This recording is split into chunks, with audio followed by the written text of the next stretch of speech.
นะต้มกินเด้อโดยแม่ให้มีฮอนาเผาโดยอีเอกไอเอกนี่ละวะไอเอกนี่ละวะเนี่ยโอ้พี่น้องใส่สดถือว่าเป็นสดตลอดชีวิตเด้พี่น้องตั้งแต่เกิดเนี่ยมาเนี่ยบอพบกับความฮักจะคือองค์ขี้คานอันนั้นนี่นะโดยพี่น้องเนาะไอ้นู่นเลยไอ้นู่นกาแฟเอ้ยนอนอันนี้เลยเนาะพวกเจ้าเนาะเถอะพี่น้องนี่จะ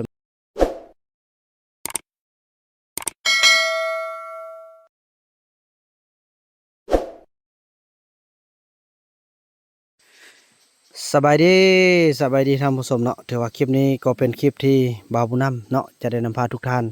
มาเยี่ยมชมหมู่บ้านเผาตองเหลืองแบบดั้งเดิมนี่พี่น้องจังซี่แหละอันนั้นลังหนึ่ง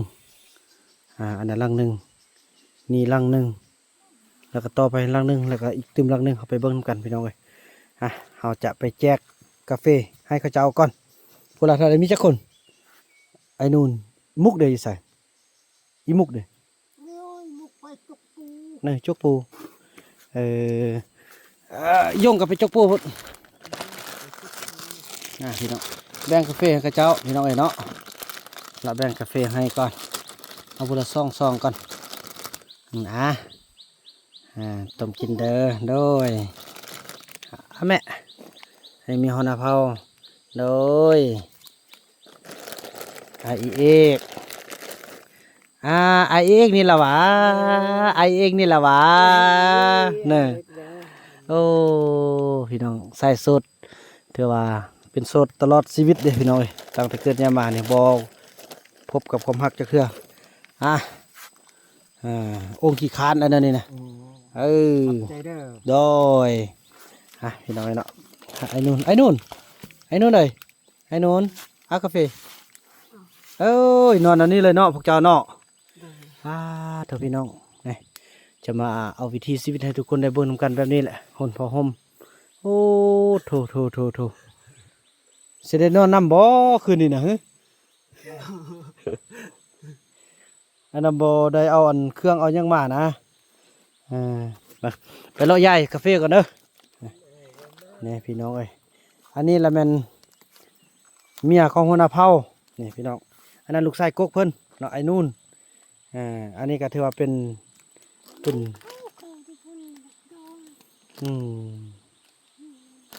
น้องเนาะไปให้อันหัวหน้าเผาบ้านนี้อันนี้เป็นเฮือนของทีมงานเพิ่นอันนั้นเป็นเฮือนอันผู้ใดนางติ๊กพอคิงเนาะไปละนี่อีกคนเฮือนอีกคนไปนะโอ้คือหอตอนไอเฟืองมาใส่ชีวิตอยู่ในป่าตอนนี้เพิ่นก็อยู่บ้านได้เป็นปกติละพี่น้องเอ้ยบ่าวนำเฮ็ดสำเร็จทุกอย่างละไอเฟืองก็ได้อยู่สบายถูกต้องตามกฎหมายละบ้านนี้ไปคนนับเผามาเนี่ยโอ้บนุงเสือเจ้าโอ้เฮ็ดแฮวเนี่ยพ่อเฮ็ดแฮวเนี่ยโอ้บนุงเสือเด้ฮอดเนี่ย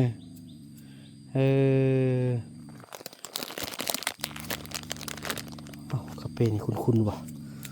มียังได้อยู่ในนี่นะโอ้มันแหละมียังเงี้ยเข้า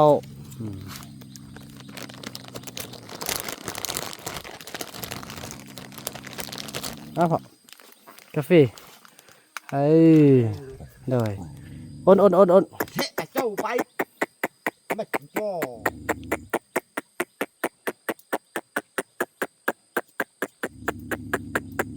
อยังมีท่าทีลุหายอยู่ช่วยดึงหน่อยเพิ่นไปยังไปซอกปูเดี๋ยวพาวันนับจ่าพาทุกคนไปเบิ่งในคลิปต่อไปเนาะจะไปหาอันนี้เป็นเฮือนของหัวหน้าเผ่าพอบุญไทยพี่น้องเนาะ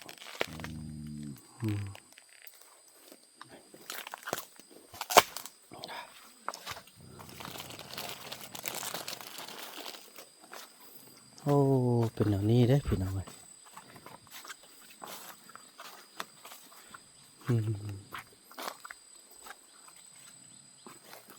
สิพากันนอนนี่ก่อนบ่คืนนี่นะ นอน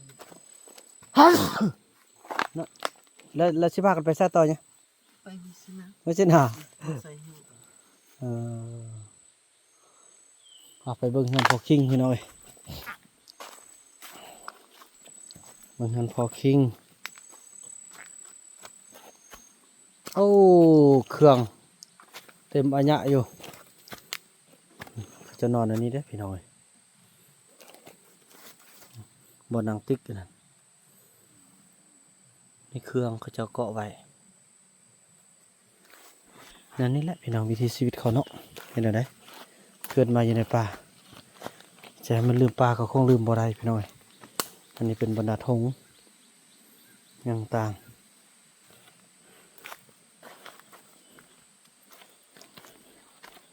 โอ้เขาลอยเลยพี่น้อง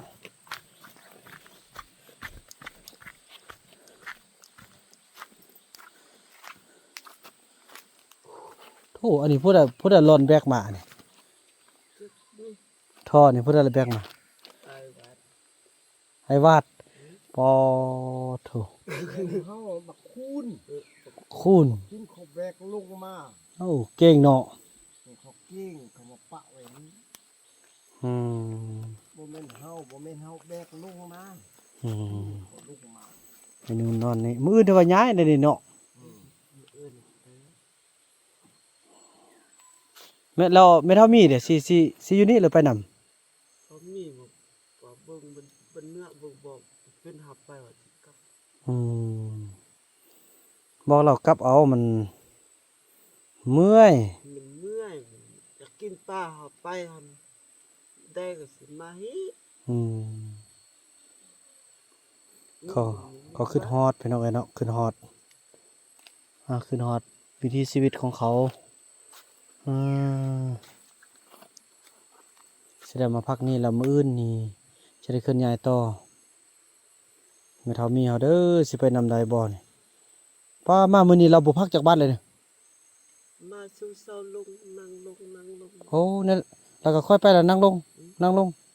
ล้วเรามาฮอดน้ำลังหมู่พวกเรามาฮอดก่อนเลย ก็ลงก่อน เอาบ่ได้ท่ากันเลย มุกมาลำลัง โอ้ยมีน้องมุกอย่างเบิ่งอืมนี่ค่อยมุกไปซะก่อน ลุ่ม สอกปู จับปูจับอันห้อยเลยจับปูจับ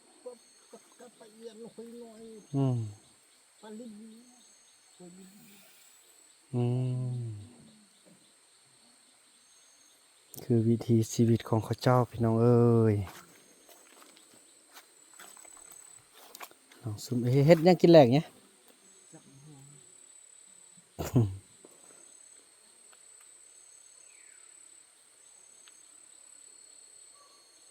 โอ้ดึงหน่อยอยู่พุ่นละ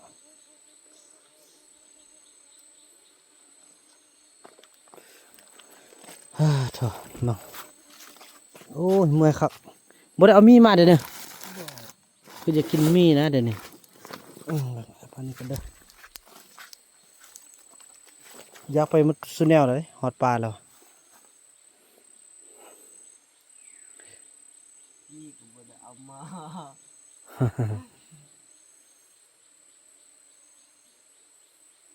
ไปอย่าลืมมาหาอ้ายเด้อน้องเด้อขึ้นฮอดกอป้าอย่าไอ้ว่าอยากให้น้องไปอันเฝ้าไม่เท่าแพทย์นะไอ้จะเอาเงินให้500,000เป็นไอ้บ่ไปเฝ้าอยู่บ้านซื่อๆนะ ดูสิปีเขา ไปเข้าใส่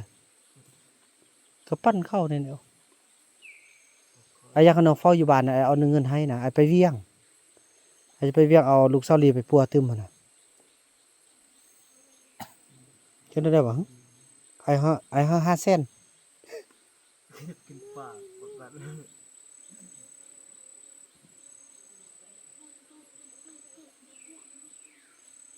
เสียดายว่าเนาะพื้นกระโบมันใจนะมีแต่นองนี่แหละ บ่กลับนำอันนี้ไปเฝ้าแม่ทัพแพทย์3มื้อหนึง กับ ไปพุ่นคือฮอดเมียติไปพุ่น บ่พวกเขาเก้าพวกกับเด้ อัน IX กับอันนี้นี่พากันนอนนี่ฮาดนี่อันมาแต่ไสยังมาแต่ห้วยสินาพุ่น เอ้ยสิมาละมาตีมันเฮ็ดไอเอกก็ลุกไปบ้าน อืม แล้วนี่แม่นกมันนอนอยู่ถึงบนขึ้น บัดไอเห็นนะ อืมบ่ได้ชิ้นหมูเด้อนี่ บอก อยากกินต้มชิ้นหมูนี่บ่มีแม่นบ่ นี่เพราะว่ามื้ออื่นนี่ไปเจอชิ้นหมูอยู่พุ่น อืม ว่าไอเอกว่าไปแล้วทึกแล้ว โอ้ยแม่ทามีเฮานี่แหน่พี่น้องเอ้ยยามาเพิ่นละสิกุมจักมือนี่นะยาตัวนี้น่ะกุมลายมือเติบเนาะ เขาเบิ่งบ่ป้าไปเบิ่งมื้อหนึงเขา ย่าถ้าน้องบอกเราถ้าพวกเจ้าอยู่เขตนี้ท่าถ้าเอาไปแล้วสิเอานั่นมาให้เอาสิเด้อคันบ่กลับไปบ้านพุ่นน่ะอืมพี่น้องเอ้ยเนาะประมาณ ฝนตกก็บ่ไป เนาะนะ ฝนตกก็บ่ไปหรอกมันแดดนี่ก็ยังขับไปนะ อืม ไปอย่าเบิ่งใช้แนวอยู่บนโต๊ะกิ้วๆนะมันเก่านะ อืม มันก็มันเที่ยงอ่ะเนี่ย อืม